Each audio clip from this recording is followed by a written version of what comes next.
Leo, thanks so much for joining us, man. Really appreciate you taking the time to fly out here and talk about some awesome things that we're going to see today. I was wondering if you'd give us a little insight to what we're going to see and the collection that we're talking about today. What we're going to see is an interesting take on Theodore guitars, okay, which is actually the instrument that Gibson never released. There was a drawing which was lost to 67 years of a time frame, completely lost. It showcases a guitar which never went into production. The year was 1957. It has very interesting curves, very interesting headstock, which Gibson didn't have at the time. So we're seeing woods which are not characteristic for Gibson. We're seeing alder wings. There's a walnut strip down the middle. Okay. And 16-line tuners, you know, that we're having this time. And the pickups were either two P90s or, you know, if you pay attention to the actual drawing, which he had the adjustable pulse screws are to the side of the pickups, so it's not really like a P90. I think the years was 57, they were ready to release humbuckers, so I really think that the original drawing was made for humbuckers. Has a very interesting pickguard, which is on the drawing somewhat different than the production pickguard of Theodore's, and this is something that I try to incorporate with these guitars. Also, another thing which happened in 1958, the Explorer and the Flying V both had their three-way switches mounted onto a pickguard. I used this as a potential instrument which would have been released in 1958, so the three-way switches mounted onto a pickguard. Okay. And some of the prototypes of the Explorer had a very interesting look where it was actually done maybe later in the 59, I'm not really sure, when they made that one, which had a poker chip mounted onto the pickguard itself. Which was the very interesting looks. You know, you would not normally have a poker chip on a pickguard, but it incorporates two different designs because you have a shape of a pickguard and you have a poker chip, and you can play with different colors and different textures and different agings. So I try to use those elements. And then we have PAF style pickups, which were wound for these guitars. So you wound the pickups on these guitars? Yes, okay. all the pickups. So the collection is all Theos? Correct. This collection is going to be all Theos. Okay, wow. Okay, yes. so each guitar hand-wound pickups. Each has also a different PAF wound, so not two guitars sound the same. As back in the day, there was no way of producing exactly the same pickup, so each PAF from back in the era is completely different from the other. So making 10 guitars that have absolutely the same sound, you know, wouldn't be the right thing to do. So we are always thinking of consistency and all these things, but I can see there's a beauty to this whole thing of having each one its own unique character and personality, huh? You know, consistency and perfection is absolutely great, but that kind of follows the modern instruments, the modern development. But back in the day, I think if you really want to capture the vintage instrument, you have to find the perfect amount of imperfection in those creations, as that's really what they were. What made you decide on going Theodores? Theodores is the ultimate challenge, if you ask me, you know. Not just bring them to life, but actually give them the history of if they were made and if they were used, you know, what would it look like nowadays after so many decades and customization and this and that. They were not built for us, they were built for the customer of 1958. It's a different time, different music, different everything, you know. If you really want to do the job right, you got to be honest and true to the story. I'm looking forward to checking each one of these out and a little bit of the storytelling behind it. Why don't we dive in and start with the first guitar? Absolutely. This guitar is going to be a classic take on Theodore, classic color from the 50s. So we're working with a white, but a very particular shade of white, so therefore it's called Macchiato white. I was looking for something very organic looking, aged, darker in the shade of white. Okay. Gold hardware, which is going to be only two guitars will have gold hardware. And this is what it is. Okay, let's check it out. Oh my gosh, I'm excited, man. All right. Whoa. There you go. Wow, man. This is incredible. Okay, so, dude, That color. Yeah. It was just unavoidable that I would use black and white. Black and white had to be used. The checking and the wear. God, it's so realistic looking too, man. I love the buckle rash on the back and on the horn. Dude, that is just incredible. That's a nice neck on that. We have a PAF on the bridge. We have a P90 on the neck. It's a very versatile combination. Alder body, which really works well with the transparency of both pickups. It's a very unusual and very specific sounding Gibson. And then you have a mahogany neck, which is set neck. You also have a long tenon, which is underneath the neck pickup. I'm noticing that neck is a nice, it's a little bit bigger of a neck, but it's nice. That would be a little bit more throwback to those 50s neck profiles. This is a 58 neck profile. Yeah. Absolutely. Wow. This is something, the drawing is from 57. If it went into production, it would be 58. It would get the 58 neck profile. So there's no binding. Actually, probably my favorite Gibson neck would be the 58 neck with no binding. It just wears in differently without the fret nibs and all that. Yeah. It's just very, very comfortable neck. And I love the, I think I'm seeing here at the top of the Gibson headstock, what do you got there, like a little screw for the dot on the eye? The screw for the dot on the eye was something that I used, and Cesar liked it, so we stuck with it. You know? Oh, that's awesome, man. Oh, that's It killer. was pretty cool.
This one is also a very classic color. It matches the color of this case. It will also match the color of the inside plush velvet. So we're talking about the classic black. Okay. Can't go wrong with the black. Here we go. Oh, my Lord. Holy smokes, man. This is incredible. Whoa. Look at that. Okay, man, I gotta say, this is, wow. Okay, and this has got some wear, man. I like it. Got the Bigsby. That's a nice movement there. Yeah. What's going on with the Bigsby arm? The Bigsby arm has the innovation, which is featured for the first time on these fine instruments. Yeah. And basically, we're getting past the point of where the Bigsby would normally get locked in its Yes. arm trajectory. So it's not catching the lock right here, and you're able to swing the arm freely over the strings. And Just noticed that. That is it a bushing or what's going on? it's a custom spacer which was measured just to elevate the height of the arm, Oh, wow. how it sits, so it doesn't change anything in the movement of the Bigsby trem, and it can be added or removed without doing any modifications to the Bigsby. That's smooth. I don't feel any, Super easy. like there's no like extra space or movement. You know, sometimes with the Bigsby you get like a little bit of play. No, I changed on those because in the back of the Bigsby arm there's a spring tension which creates the amount of pressure that you put. I changed it for a nylon washer, so there is a firm fitting to the arm. Okay, so now the P90 on this We've got the we get a bit nickel. we get a bit of Neil Young Yes. vibe, you know, on this guitar, definitely. So this was more like black meets metal and white outline, which is really nicely Wow. squared. This would be a 5-ply guard, and then when you cut the bevel, it shows more of the of the edge. When designing the pick guard or the whole instrument, it was very important for me to stay within the traditional looks of the Gibson guitars from the 50s. So even the original drawing was calling for the extension of the pickguard here, so we got a little bit of a 335 vibe here. The Les Paul Special has a slanted pickguard line in between the pickups, and I used that to bring another model from the 50s, which is also aligning with the angle of the headstock. So now we have these two slanted lines working together in the design of it. So when you look at the pickguard, you can recognize it as a traditional Gibson shape this way, and a traditional Gibson, you know, slanted line from a completely different model. So it comes together as a single pickguard. Right. And then you have a three-way that is mounted onto the pickguard. I love that with switch. a black poker chip. So yes, the switch tip is nice. yeah, I love that. The switch brush tip had like to that. be metal in this one. So. Yeah, man. It just works with a Bigsby and the reflector knobs. And then you have the dog bone, which was custom made for these guitars. That is the element of the 50s Gibsons as well, as they would have a dog bone conversion with a Tune-o-matic, with a Bigsby. You'll see it on very, you know, some 50s that's guitars. that plate that's underneath the bridge there? It would normally be just one plate that holds the Tune-o-matic, but in this scenario you have a custom dog bone plate, and then you have a Tune-o-matic which is mounted on its own studs, you know, as it usually is. It goes directly into the body. So could we say that the plate, is that just adding more like sustain and like a little more connection to the body? Is that what's happening? Yes, okay. yes, absolutely. So not two guitars are the same. Very cool. Which is the beautiful part of this story, is we're not building one of 10, you know, we're building one of 1 times 10. And that's it. That's what it is. It was very important to get the right output of these pickups and have these instruments sound the right way. So all the P90s are spring mounted and height adjustable. They are, so okay. you can balance the output of a P90 with a PAF and really get them nice and good sounding in the middle position, or when you switch all around. And part of that is also you hand winding these pickups to getting that adjustment to the T for each guitar. Yes. Let's do it. Let's keep moving here and get to the next one. That's incredible, man. Looks great. What do we got here? Very different color. Actually, a combination of 2 colors which are very similar, but they're not exactly the same. We're talking about the pink Martini. We need to elaborate on what that means, because I'm very curious here. Whoa. Sure. Man. Oh, I can already see a bunch of detail here, Leo, on the this corner here. Look at that. Oh, I am seeing different colors in this guitar. Whoa. It's not like you just mix this color and spray the guitar. No.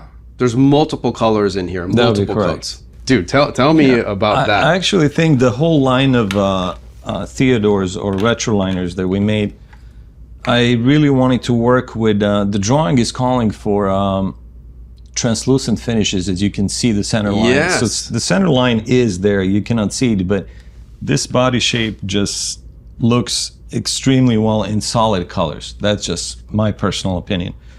And with metallic colors, as this is a metallic color, you see these contours as it goes from completely flat to a completely radius, and you have this transition. And when you get the right, you know, reflection of the light, this guitar is actually quite interesting to look at, and very interesting to make.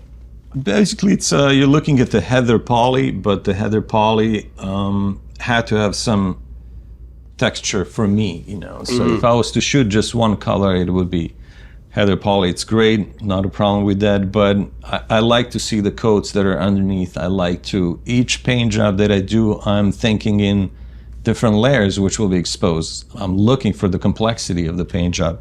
Sometimes it's more subtle, sometimes it's more obvious, but How many layers are in this guitar? Like different finish I colors? wouldn't know. Wow, I actually that many? wouldn't know. It's being painted as much as a piece of artwork. You know, I work on it until I see that it's done. You're not the way I clocking- like it. You're not clocking the hours in. No, there's just no going- clocking hours. There's no clocking. I probably wrote down the procedure, how it was painted. I could replicate it, but while you're creating, you're just creating the process as you're working on it. You're not. You're trying to like it yourself as an artist. So Yeah, this that's not a pink that I've ever seen before. No, this is a slightly different, very 50s look, very 50s looking guitar. Again with the Bigsby. Again, all of them have Bigsby. So the theme we decided to go with the same layout of controls and everything, and we're just going to drive them through different colors, different textures, different stories. All of them have the same, necks, which are 58. With a completely custom finish, so you're not looking at a regular production guitar. These are really one-off instruments, and all of them have, the Bigsby arm that you can just bring up, and you can hold the arm and you can play the chord, which is what I really like about trem arms. I like to have it in my hand. Yes. And I like to be able to strum a chord and give it some movement and some, dimension. You have to strum a chord, you have to reach for the bar. Then you're separating the moment. Yeah. No, I'm just used to having a trem arm in my hand while I'm playing. So, so probably from a player's point of view, I just wanted to turn this very traditional tremolo into something new, that we're featuring on these guitars. There's almost like a pearl aspect to the finish in the corners, like you were saying, especially this is here. Pearlescent finish, yes. Love it, man. It's subtle, and then when the light hits it, like you really see the other things come out. Yeah, it's you can see that it's not just one solid block of color. Yes. There's movement in it. All the pickups are aged as well. Pickup covers, pickup rings. Every single thing. Yeah, I love the knobs because I love how you're getting the fading away on the the volume and the tone print. Right, it had to be, otherwise it's just going to look wrong. Yeah, and I don't know how you're doing it, but like seeing the clear plastic, even that looking a little yellow in there, because I'm not even understanding how you're getting that to look like that, but it looks great because it really does look. Even the black color has a translucent finish on top of it, which is infused in the color black. So it's not just like a solid black, it has some transparency to it. Very nice touch on that. So this would be the Pink Martini. Pink Martini.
We have a very, very custom, very unusual, very interesting color. Okay. And the color is called the Gold Mist Absinthe. So it's going to call for some shade of Absinthe. green, and there should be some gold in it, right? Okay. Let's check it out. Let's check it out. Ooh, I like the sound of that. Oh man. Whoa. I get the absinthe vibes. Oh, Leo, this one's got the other, I see some translucent stuff going on with this too, man. Oh, dude, the checking is fantastic. This is great. That blue or whatever, there's like there's like a metallic silver, a little bit of blue under. Right. So what I'm looking at is a combination of colors making that color, pretty much, with the layering. Absolutely, absolutely. These all have a great weight, even with the Bigsby on them. Yes. Super light. And very loud sounding if not plugged in. Yeah, I mean, that's loud. That's really loud for electric guitar. The neck, I mean, you're putting the necks on and the bodies, like, did you get the bodies from us and have these hand selected or something? Or bodies and necks are already set at the Gibson factory. Okay. I would have to go and make sure that everything is sanded and prepared and fitted properly, especially the transition here, just getting it to the stage of guitar ready to be painted. This looks incredible, man. This is great. Yeah, you're right. Even the hardware and everything has its own little touch to each one. You know, this guitar will show you probably from this angle, you can see the center line underneath the finish. Oh, yes. Can you see it? Yeah. Oh, right. I see it. It's got there's two little lines there. Yeah, that's showing the center walnut center line. So there's the original design. Okay, so there's a center walnut in this one. Right. All of them. That Bigsby, you know, it sticks off the body like that, right? And it adds to the shape of the guitar. Like, it looks a little bit different. But you were telling me there was another purpose for that Bigsby sitting down like that. Well, the Bigsby, yeah, it changes completely the outline of the body as it extends this section out. It was that interesting way of mounting it because it's not a flat surface, so there had to be an extension. And these extensions are also changing through different guitars that are built. This one is made out of bronze, and the strap button is extending out, but you can, you know, this guitar will have its own stand if you lean in against anything. Oh, right. So each one has its own level of work done to it. Tell us what we're about to see here, Leo. Very interesting color that is putting this guitar in a perspective of, let's say, 80s. We get the freedom to make up the story, so here's okay, let's check it out. What we have. I like that. Curious to see what we're talking about here. Oh, yes. I understand now. Yeah. Yes, sir. Let's see that. Oh, my Lord. That's fantastic. Look at that. You know, that's interesting because seeing this color on this guitar, that checking is so tasteful. Again, I'm seeing the wear in the right areas. There's a white underneath this coat? You would have to. Or some sort of, okay, metallic. This is metallic, yes. This is metallic purple. Now this neck. It's a very custom finished neck. Okay, gotcha. No it's very smooth. No lacquer on it. No lacquer. No. Okay, so it's more like a stain.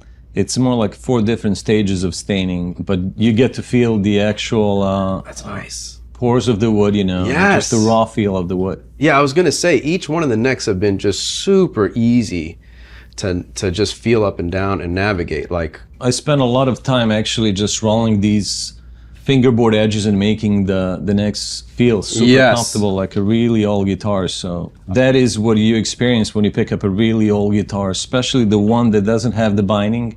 yeah, As they'll be refretted over and over and played over and over again, and the edges will really roll over. this one's been to a few roadhouses too. It looks like, huh? This one has speed knobs. Yeah, We gotta have some speed knobs. yeah. Also went with a black poker chip and a black switch tip. Just a very cool color. And I think it works really well with the shape of this guitar and works really well with the pickguard. Got a lot of range now within the first 5 that we've seen so far. Yeah. You know, what are we gonna see here? Super fast, green in color, Okay, British related. nice. Lots of British rock in our music. So, what would you say? Green. I'm hearing racing maybe there with the cars. Yeah. Okay, let's check it out. Let's check it out.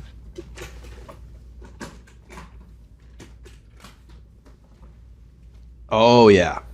British Racing Green. British Racing Green. Wow. Wow. Look at that. Okay, I like this last two batches of colors that we're seeing. We're getting some brighter colors, but this is a nice green, man. It's not too loud and it's popping. Leo, I gotta tell you what the finish is, man. There's just something about them. And again, the checking, tastefully done. It's not coming off. You don't really feel that. It's still smooth on the finish, you know?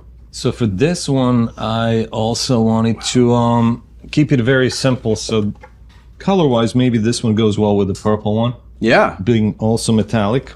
It's just a single-ply black pickguard. Very aged poker chip, which is there but not standing out. I also darken and blacken the three-way switch so it melts into the whole pickguard section. Like that. The black switch tip, and we have just a simple top hat knobs. Again, with that aging on the knobs in a way to where the numbers have that little off-white thing to them, you know? The colors are definitely blending in with the color of the guitar. I love the rusting on the pull pieces on the bridge pickup. That's great. That was a pickup I made a long time ago, so it came to use. When we talk about like the previous guitar being like, you know, 80s themed and all that, did you wire those pickups to be a little bit hotter or anything like that? Okay. Yes, okay. actually, So it's all making sense. I got you. Actually, okay. but it's just a little bit hotter, PAF style. So it's not your Invader Seymour Duncan. We're talking PAF that has a little bit more bite. Interesting. Just to follow the actual, you know, character of a guitar. That's what I was going to say. You're matching the sound to the look and the vibe of the instrument with these pickups. Now, again, is this another multi-layered kind of finish for this one as well? Yes, it has few layers of different color finishes, and you can find certain spots where you will discover what's underneath. I see. Is it slightly metallic? There's like a metallic thing going on too. See right here. Oh yes. Tiny spot. All right, in that little pocket there, yeah. Very nice. Just seeing the pick wear tastefully done, man. You know, in areas where it would be, and not just randomly done. I like that this particular Bigsby has a little bit of a smokier look to it on the metal. Really nice. Again, with the weights, when I see a Bigsby guitar, I always know that Bigsby is going to add some weight, but not happening here. No. Really great. Really nice. Off to number 7? 7, lucky 7. Let's do it. 7 it is. I got a good feeling about this one. We're gonna break the mold of being nice. What does that mean? Some pretty heavy, over-the-top heavy relic looks. Whoa, okay. So, I am a fan of this. So let's check it out. Okay, let's do it. Let's do it. You've got my attention. This would be the color of TV yellow. Look at that. Well done, my friend. Look at this. Oh, even on the headstock. Okay, okay. Wow. This has got a story to tell. No mercy on this one. These are really not your relic guitars. They're not heavy relic guitars. They're not ultra heavy relic guitars. Wow. These are my hot rods. In a way, they look like red rods. You're looking at something that is overly rustic, much like the red rod cars would be. This is not supposed to follow the brackets which we have for how aged certain things are. This is just a intentionally red-rodded instrument. Man, this is just next level. You got to tell me about the pickup here, because that's probably one of the most aged looking pickups I've seen. The pickup cover was heavily aged, red rod style. You know, you have to rustify it. The finish of this guitar went through a paint job or painting stages where none of it was TV yellow. This is actually not a TV yellow. It's a guitar that somewhat looks like a TV yellow, so I called it TV yellow. Oh, okay. But the layering of the paint and what we have here is a completely custom animal of its own. And you can see different shades and different textures coming through. And this is what, this is stuff that I like to do. Probably the closest look to something like that would be what Eddie Van Halen did with his Frankenstrat. Gotcha. That's the guitar that was not painted to be pretty. It was rustified. It was chiseled out. It was personalized, messed up with, you know, it was burned. It was everything, and he enjoyed it because he liked it. It wasn't for anybody else but him. Right. You know, it's funny, now that you mentioned the TV yellow thing, you know, when you're talking about those other colors peeking through on the shavings down here, I could see that now. There's like those lighter yellows. And, yeah, there's a whole lot of everything. The poker chip was very interesting. I remember making this one because the regular cream just didn't do the job. The black was not what I was looking for, so I had to change the color of this poker chip. Was that copper or something, or what is that poker chip made out of? No, it's just a regular plastic, but different color infused Wow. poker chip. So I've never even seen that type of... And when I make these things, I make them one at a time. So whatever is made, it's on that guitar, and there's no second one like that. That's it. That's There is not another poker chip. No, there wouldn't be. And each set of tuners has been slightly different. I've been kind of eyeballing that to see. And the headstock and the aging on this one is completely different from the other ones. And Look at that. Yeah, the checking on that again, just really good, man.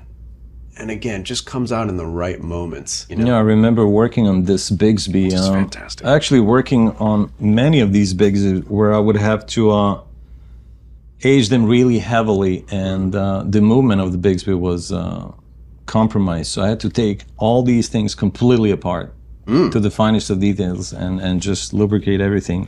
So it's actually working better than brand new. Then it was designed. Yeah. Dude, that bushing, like the gold, that's the thing that you kind of added? The brass bushing is offsetting the arm so you can clear the locking mechanism of the Okay. disc. Got it. That's And how this is the whole thing, you know.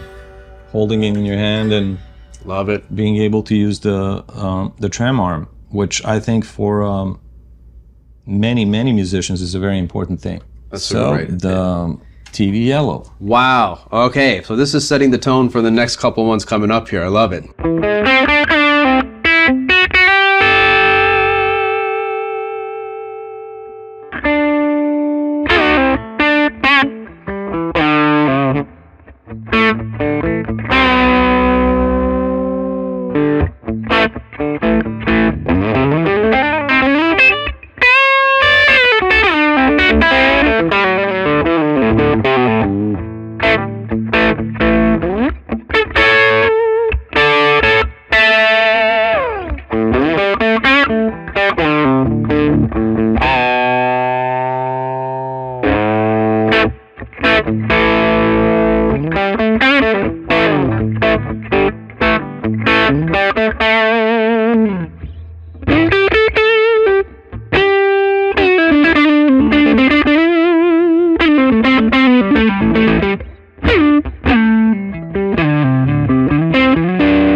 I got to take a moment here to talk about the case. Cases are really nice, man, with this suede leather here. Cases are made by G&G company. Okay, classic. G&G quality cases out of Los Angeles. And it's really nice.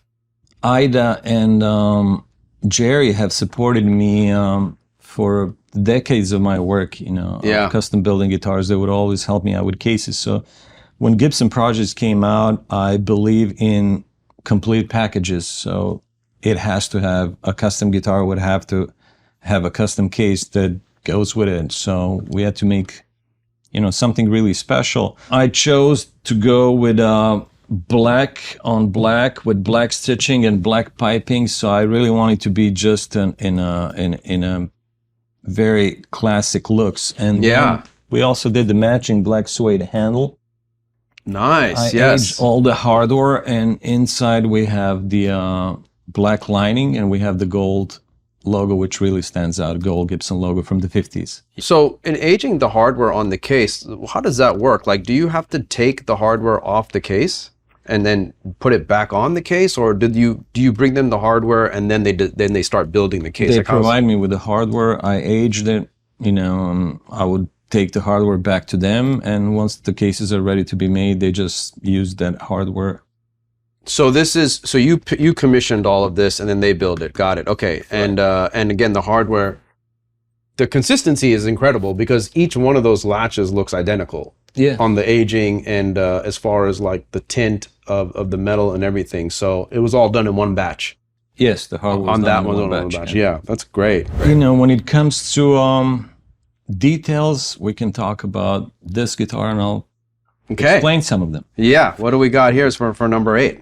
We got something that would match the red rod looks of the TV yellow. So Okay. let's go with the color red. We're missing the red color, right? Okay, let's do it. Let's do it. Exciting. Here we go. Oh, wow. Oh, man. And you have, we've got matching red tuners on this one. Look at that. Oh yeah, that one has the matching red tuners. Okay, we're getting to a next level here. Look at the back. That is great, man. The general, just, the chipping and the shaving into that. Oh, on the side, that's fantastic too, man. Again, seeing the multiple colors in the finish. These are completely custom color. These speed knobs. They look a little more orange. Yeah, more these amber, right? These started as a regular, gold speed knobs. That's great. Wow. But they had to work with a Catlin tip, which I used, so something has Very nice to match touch. over there. And the cream solid, one ply cream pigart is heavily aged, and so are the Love the P90 zebra coil here. That's great. had to do the zebra, so all different things are coming to play. I love the work on the edges. So this is not one color guitar. This is a multi-dimensional colors that we have over there. Once again, it's just a custom piece, not a relic guitar that is supposed to look like a classic, You gotta tell me about the tuners, man. How did you get red tuners? The tuners are, it's the custom infused process which I use. So the tuners are actually standard white, but no longer, they're now red. So I can adjust colors, I can do different things with plastics, and that's something that I developed for my work with Gibson brand, and Wow. that's what we do. We venture into stuff that you would not normally see because you can't get tuners like this. Once again, red is a very challenging color for me to make because red can be good looking or bad looking to me. This is a dark red. It's moving. Bleeding red is the name of this paint job. Yeah. When it comes to making guitars, and being detail oriented, I like to think of myself as somebody who just puts things together and they become a guitar. I'm building or creating just a poker chip, and it's the utmost importance for me once I'm doing that. This is the art piece on its own. I This hear is that. it. Yeah. And then when I'm making knobs, they have to hit the right color, and that's the art piece of its own. So when I'm working on that, there's nothing more important than just the knobs themselves. The whole guitar is not more important to me than just the knobs. Everything just comes together. Yeah. So when I have to make the tuners, I have to go through different processes. If it's not the right thing, I have to start all over again.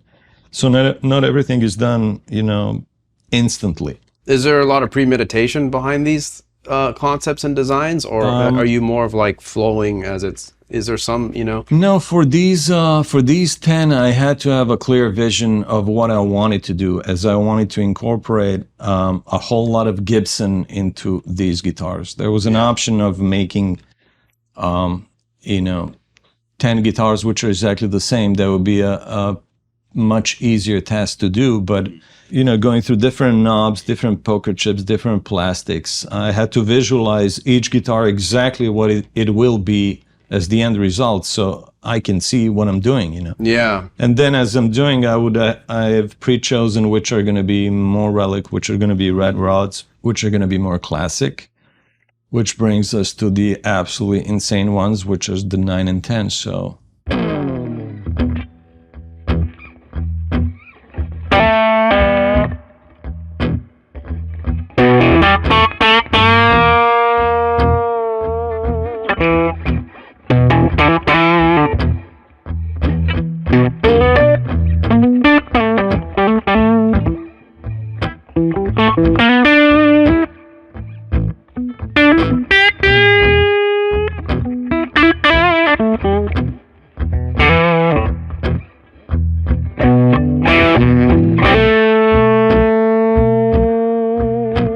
Things are getting more artistic. Things are getting without the pickguard on this one. So I wanted to go in a Art Nouveau design direction. So I incorporated a French interior designer to help me bring this one to life. And what do you call this one? This one is called Gold Adagio. Nice. Okay. So let's check it out. Wow. Whoa, man. So we have a I get lot it. of... Wow. I see it. Look at that. Well, that is stunning. That's more of an art piece, right? So we're working with the shape of a Theodore, but we're actually focusing on other things as well. So Oh, look at this. The Retroliner. the Retroliner. Yeah. The line of 10 Theodores, which I decided to call Retroliner, is basically a direct story of a drawing which was lost to time, and it's very retro drawing from 1957, and this is what this guitar is all about. So it's a Retroliner in a way. Incredible. What's going on with the what's the knobs here? These are the custom knobs, similar in a way where I made them for the Super 58 Flying Vs. So that is following some of that story. We have no pickguard. We have completely custom cover and the M69 ring. And also this is not black, if you can pick it up. It's these are Bakelite type of colors. Ah, very nice subtle touch. I see. Also, this is the only guitar that features double cream, double white PAF. Okay, I love that. Gold hardware. And for this guitar, we also had to go with the Explorer tuners, and the tuner buttons are completely custom colored. Oh, nice. Oh, look at the back of the headstock. Look at that. The matching headstock there on the back. So you have the matching headstock from the top. There is a metal truss rod cover for these. Yeah, and this one and the next one, and there's they're stamped with TM. I'll let the audience figure out what TM stands for. Sure. Wow. And this swirl design here on that gold is just really pops. Yeah. I included, my wife actually did the swirls. No way. Yeah. I'm seeing a tint on the plastics. It's like a dark, like a chocolate almost, like a brown. Yeah, it's like a Bakelite type of color that goes infused into the cream. Cream three-way tip. I liked also the gold with the black and the whole aging, and yes. The extension here is bronze. This is a brass control cover plate. I like that. And then what is going on with the input jack? I see there's like a washer and some With other... the input jacks have the custom washers, as you would have musicians actually put the washers on some of their Gibson models because they were mounted just this way and the top would be too thin and they would actually rip through. So you would have washer provided with a bigger surface, and then you would have a sturdier jack, kind of, in a way. Interesting. So this was kind of like a known mod that people would do after you'll see some of these. Wow, and man. So also what's specific about this guitar is now that I was able to do the dog bone dog bone tunomatics, this is the only dog bone that you'll see made out of brass, because they're usually made out of aluminum. Oh, wow. Okay. So it's all custom made, but it goes well with the whole vibe of the guitar. And you've never done a brass dog bone on any other guitar? I've never done any dog bones. This is the first ones, but I really like the looks, and I can tell you I'll be doing them again. That's awesome. That's awesome. Yeah, something about the pickup configuration with that slight brown tint, the bakelite mixed with the cream. I've never seen that color before on the rings. These are custom rings, and they just works really well with the dark brown looks of the guitar, the gold finish, the off-white. This guitar was painted like a painting. I was just going to say that, yes. It was not painted like with a spray gun. It was finished with a spray gun. So there is nitro top on a very lemon looking like type of a finish. All the guitars are nitro finishes? Yes, yeah. all of them are. You know, it's funny. I was just going to tell you how it looks like it's canvas. Yes, it's canvas. Right? I was looking for the canvas. So everything looks was like that. painted by hand, and everything was done in order to mimic a actual painting. You know, if guitar was wrapped into a canvas of a painting from the wall. You can't tell me that there's going to be another one after this that's going to top this guitar. There's just no way. I mean, there's another one wow. that matches it. Oh and man, it goes okay. Slightly beyond. Let's check it out. Oh wow, okay. Let's go with number 10. This will be the Custom 57, which is taking us back to the beginning of the story, or I should say, just reminding us of how this all started. It started with the drawing from 1957. Potential idea of a Gibson that was never made, and here we are. This is the Custom 57. It's over the top, done in a way I do certain things. So as the craziness was going up, this would be the ultimate piece, I would say. Okay, so this is like the crescendo here. We're going to end on the high note here, huh? Wow. Okay. Let's check it out. Oh man, you're not kidding on that. Wow. Wow. I mean, I don't even know where to begin with this. This is just, That's slightly over the top. What is going on here? Look at this. Wow. Okay, there's a lot going on here. Oh. Okay, what's going on with... It's a combination of designs and elements that I was using on instruments that would be of a super high-end stuff that I would make. So everything came together as a concept which really relates to how I build guitars and perhaps what I'm known for. This would be that... This would be that super crazy kind of looking guitar which gives you the freedom of expressing yourself creatively through different elements of what everything is on this guitar.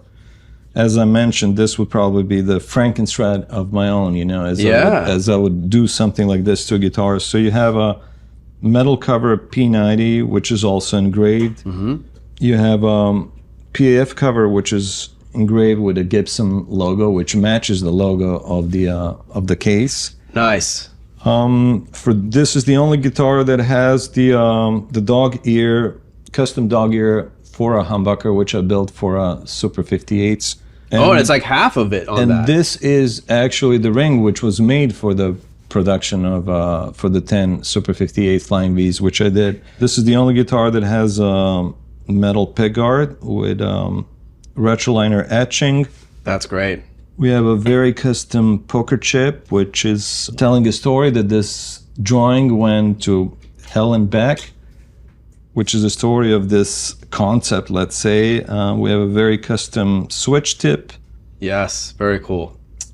Greeny influenced different combination of knobs. You have reflectors, but this time you have a custom skull metal knobs. Here's the element which you also have on the logo of the 50s Gibson. There's always a star next to it. I would like to know why they used the star, you know, back in the 50s, but I like it a lot. What is that? I mean, is that like is that a coin or is that another washer? These are all what... custom-made pieces, custom-made metal pieces. And in the back, you also have the Stinger headstock. Love it. With a matching color and completely custom tuner buttons. Those tuners look great on the aging. Look at that. Nice And the colors. front of the guitar has the super heavy relic looks, and also the metal. This would be a aluminum truss rod cover, which was aged and also stamped with TM. This guitar and the gold Adagio have slightly thicker necks. Okay. Same material. Yes, Yeah. also mahogany rosewood fingerboard. Very crazy looking art piece, you know. Which I really wanted to take the story of a Theodore and not just paint it a color, not just make it a regular guitar. I wanted to use this chance to take them out of that equation and glorify them in a way. So we're looking at something that you'll see now and never again, because we're not doing this again. Oh man, this is it. Yeah, this is the number 10. Okay. All the guitars 1 through 10 will never be made again. That's Wow. it. And the knobs, I mean, are you making the knobs Yes, too? the knobs are made. These skulls are actual silver. Yeah. These are pure silver skulls, and Pure silver on the knobs. Wow, okay, on the the poker chip is aluminum also as well, matching the pickguard. The neck on this one has a different level of aging, so you can see that the certain sections are shiny. Let's say that way. Yes. And the other ones are not. So there is far more. You know, there's a whole lot of everything to this guitar. It's also aluminum control plate.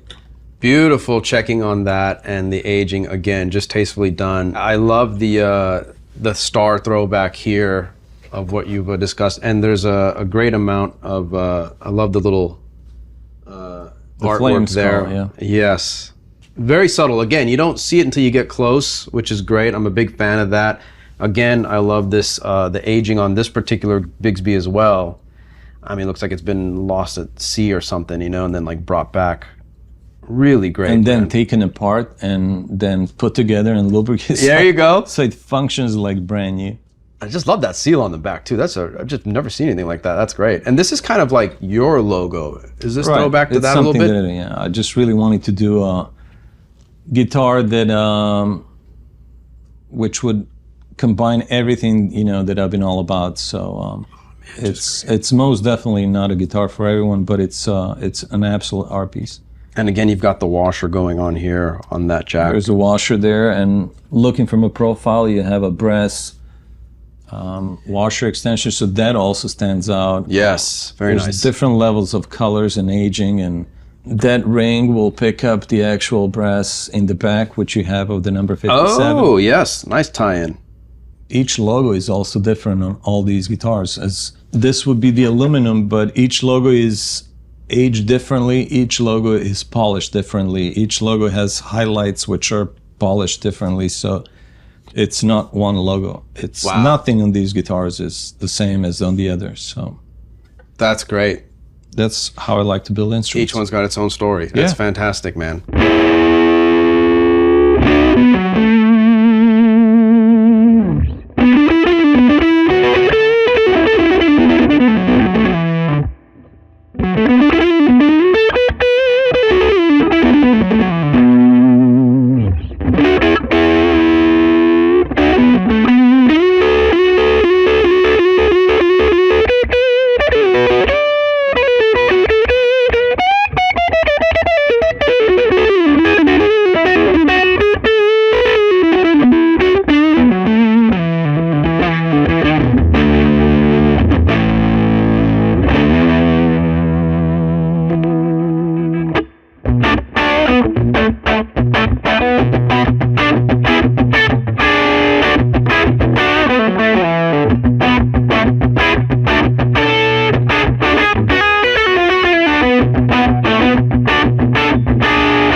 we get a COA with these guitars. That's Right. that's a little special as well. The little art piece, which weighs a lot. Yeah, let's take a look at that Sure. real quick. Okay, let's do it. This is pretty heavy.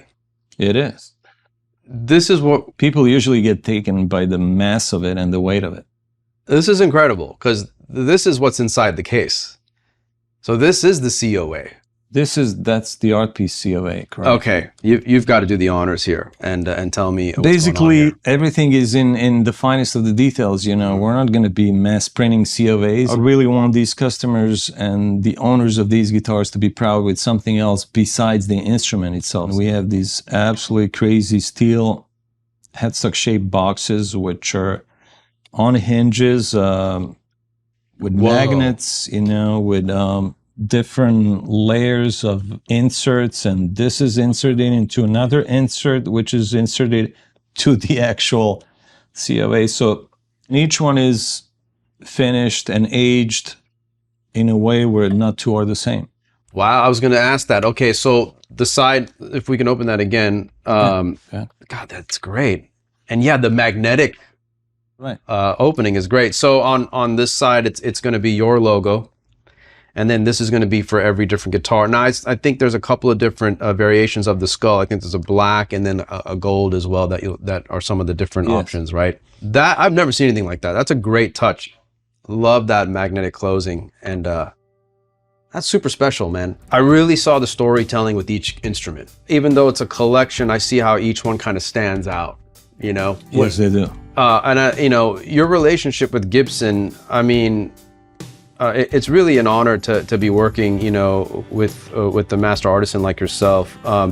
What is it like, you know, when you're the excitement about working with these guitars and with Gibson? I know you're a Gibson fan, of course, otherwise you wouldn't be here in general. But you know, tell me a little bit about that relationship with us and what goes into these, you know, these collections that you come up with. When you're building instruments, I would say that working with the Gibson brand is the ultimate challenge, because this is the company with the huge history, and nobody wants to see things changed drastically. And I find it very inspiring because I really like all these guitars, and I just find myself at home, basically. That's awesome. That's all there is. Each guitar is made for a particular person, you know, not one item fits everyone. It's impossible. Before I even approach every instrument that I have to build, the first thing is who am I building this for? So basically, goes for somebody who likes really crazy looking artistic work to somebody who likes barely any checking, you know, and everyone in between. And they're just very custom all around. Even if they look very traditional, this is not your regular guitar. You walk in a guitar store and you will never find anything similar. No, I totally agree. And you know, man, sitting down and seeing these in person, I see all the work, the love, the detailship, the hours that go into each one of these, and having you here breaking down every, you know, aspect of that, it's really insightful and helpful. And just, you know, really appreciate you coming down and taking the time to go through these with us. Dude, I am blown away. I know everyone else out there is for sure. Man, thank you again for being a part of this. Absolutely. And I can't wait to see what you come up with next, man, because this is just super exciting, and this is great. It's very easy because you guys are extremely passionate about everything that you do, and so am I, so... It works out, we're doing well, man. Man, thank you again, Leo. Appreciate it. Have a good one. Everyone, Leo Scala.